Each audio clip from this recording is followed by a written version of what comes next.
বন্ধুগণ নমস্কার। প্রথমে আবেদন করব আপনারা আমার চ্যানেলটি সাবস্ক্রাইব করবেন, ভিডিওটি লাইক ও শেয়ার করবেন। কেরালার মুখ্যমন্ত্রী নির্বাচিত হয়েছেন ভিডি সতীশন। তিনি খুব শীঘ্রই আজকালের মধ্যে শপথ নেবেন।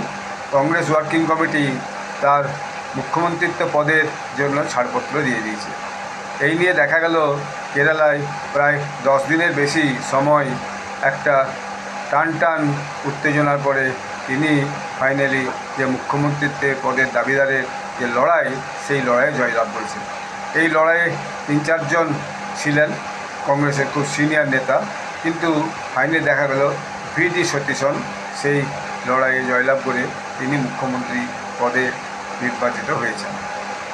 এর বাইরে এনার যিনি সবচেয়ে নিকটতম প্রতিদ্বন্দ্বী ছিল বলা হয় কংগ্রেসের মধ্যে মুখ্যমন্ত্রী পদের জন্য, তিনি হচ্ছেন কেসি বেণুগোপাল।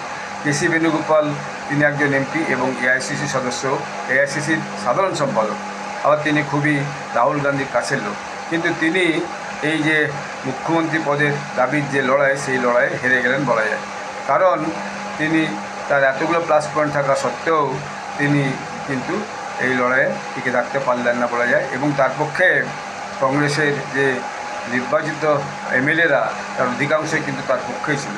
এবং কংগ্রেসের বিভিন্ন জায়গায় কার্যালয়ে বলুন বা রাস্তাতে বলুন, এই কেসি বেণুগোপালকে মুখ্যমন্ত্রী করার জন্য কিন্তু কংগ্রেস সমর্থকরা তারা পোস্টার দিয়েছিল, we want KC Venugopal as chief minister of Kerala, কিন্তু সেটা কার্যকরী হয়।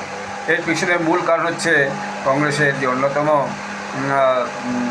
একজন সদস্যা বা যার দলের মধ্যে প্রভাব আছে, তিনি হচ্ছেন প্রিয়াঙ্কা গান্ধী বাড্রা।